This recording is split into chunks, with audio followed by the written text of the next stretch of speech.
Hello students, welcome to Raw Online. This is Dr. Mitra, Associate Professor from the Department of Conservative Dentistry and Endodontics, Sri Balaji Dental College and Hospital, and my topic of presentation today is going to be a most important chapter from the exam point of view, which is your cast metal restorations, inlay and onlay. So this question is most commonly expected as a essay question. Now let us see into detail. So the contents of my class today is going to be introduction. We will see the definition of inlay and onlay. We will see indications, the contraindications, the steps in fabrication of inlay and onlay. What is circumferential tie? Under this we will see what is bevels and what are flares. We are going to see the armamentarium for tooth preparation for inlay and onlay. The steps in tooth preparation for a class 2 inlay and the steps in tooth preparation for a class 2 onlay. A most important essay question, the differences in tooth preparation between inlay and amalgam, then the technique of fabrication for a cast metal restoration, the advantages and disadvantages of cast metal restorations. Coming to the introduction. So what is an inlay? So inlay basically it is an intracoronal restoration that is fabricated extraorally and it is cemented and luted onto the prepared tooth. So an inlay is designed to cover one or more cusps but not all the cusps on the occlusal surface. So need not mug up the definition, please understand, so you can write it by yourself. So please remember, an inlay is an intracoronal restoration, that means it is made in the crown. It is an intracoronal restoration. It is fabricated extraorally, that means it is made in the dental laboratory.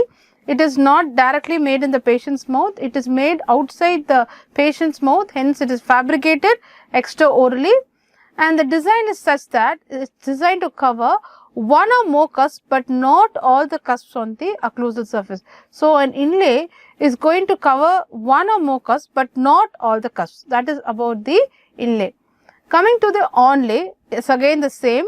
It is an intracoronal restoration that is fabricated extraorally and is designed to cover all the cusps on the occlusal surface and it is cemented luted onto the prepared tooth. So you can see an inlay here, it is covering one or more cusps but it is not covering all the cusps on this premolar. Whereas an onlay you can see it is covering all the cusps on this molar. Here also another onlay covering all the cusps on this molar. So that is the difference between inlay and onlay. Inlay is going to cover one or more cusps but not all the cusps. Onlay is going to cover all the cusps on the occlusal surface. Please keep this in mind. Now we will proceed. Now coming to the indications for a metal inlay and onlay. The first indication, when there is an extensive proximal surface caries, when there is a class 2 caries lesion, quite a large amount of the proximal surface of the particular tooth structure is got affected, especially in posterior teeth, then your metal inlay or onlay is recommended. Supposing it is going to be, it's a root canal treated molar or a premolar and it's not possible to give a crown, then you can reinforce the remaining tooth structure by giving an inlay or an onlay. Supposing there is it's a tooth, it's already restored tooth with an extensive previous restoration that has been failed, then that old restorative material, the fractured old restorative material, you can remove it and you can reinforce the particular tooth with an inlay and onlay, so that the fragmentation of the tooth structure is being prevented. The next step, in order to maintain a proper occlusal plane and to correct the occlusion and to restore the interproximal contact, then you can give your inlay and onlay. When you are going to use the particular tooth, supposing it's a missing tooth, and you want to replace it, then the abutment tooth, the adjacent abutment tooth, you can reinforce the adjacent abutment tooth by giving an inlay and onlay to bear the heavy masticatory stresses. Supposing it is an extensive subgingival lesion, so as you can see this premolar and this molar here, caries has extended subgingivally, it is extending into the nearly into the root surface, then you can give a metal inlay and onlay. Even gold inlay and onlay are better because it is more compatible with the periodontal tissues. And most important, patient has to maintain a good oral hygiene and the caries index must be low. And in posterior teeth, the last indication is a posterior teeth with heavy occlusal forces and even attrition. Coming to the contraindications for metal inlays or onlays, especially in developing deciduous teeth, or if it is a young permanent teeth, there is an increased chance of pulp exposure, then metal inlay and onlay should be avoided. The next contraindication, patient is having a high caries index or patient is not maintaining the oral hygiene properly, and there is also high plaque and calculus. All this leads to a tendency of recurrent caries, then also your inlay and onlay is not recommended. To prevent galvanic shock or galvanism, this occurs when two dissimilar metals come into contact with each other.